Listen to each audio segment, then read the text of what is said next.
There's been a lot of talk about identity lately, but how far does it go? And is it possible to be wrong? We went to the University of Washington to find out. Are you aware of the debate happening in Washington State around the ability to access bathrooms, locker rooms, spas based on gender identity and gender expression? I think people should be able to have access to the facility. I think bathrooms could and potentially should be gender neutral because there doesn't need to be a classification for differences. I think people definitely should have the ability to go into whichever locker room they want.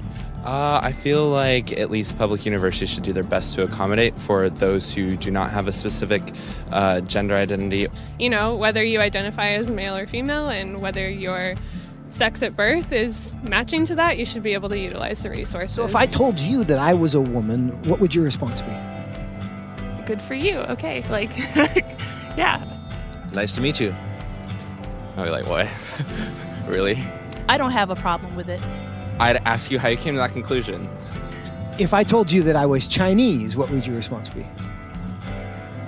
I mean, I might be a little surprised, but I would say, good for you. Like, yeah, be who you are.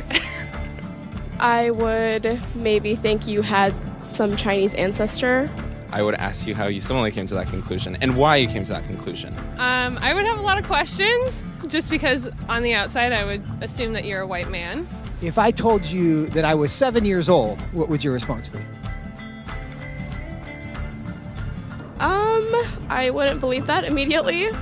I probably wouldn't believe it, but I mean, it wouldn't really bother me that much to go out of my way and tell you, no, you're wrong. I'd just be like, oh, okay, he wants to say he's 7 years old.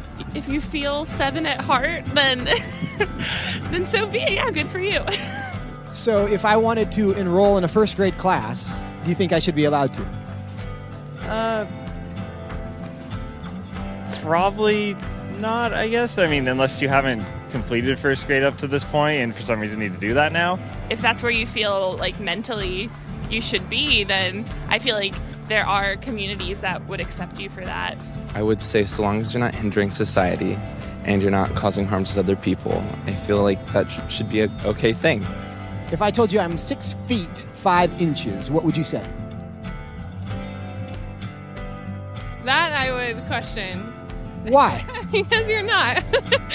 No, I don't think you're 6'5". If you truly believed you're 6'5", I don't think it's harmful. I think it's fine if you believe that. It doesn't matter to me if you think you're taller than you are. So you'd be willing to tell me I'm wrong? I wouldn't tell you you're wrong. No, but I say that I don't think that you are. I feel like that's not my place as like another human to say someone is wrong or to draw lines or boundaries. No, I mean, I wouldn't just go like, oh, you're wrong, like that's wrong to believe in it. Because I mean, again, it doesn't really bother me what you want to think about your height or anything. So I can be a Chinese woman. You sure. But I can't be a 6'5" Chinese woman. Yeah. If you thoroughly debated me or explained why you felt that you were 6'5", I feel like I would be very open to saying that you were 6'5", or Chinese, or a woman. It shouldn't be hard to tell a 5'9" white guy that he's not a 6'5" Chinese woman. But clearly it is. Why? What does that say about our culture? And what does that say about our ability to answer the questions that actually are difficult?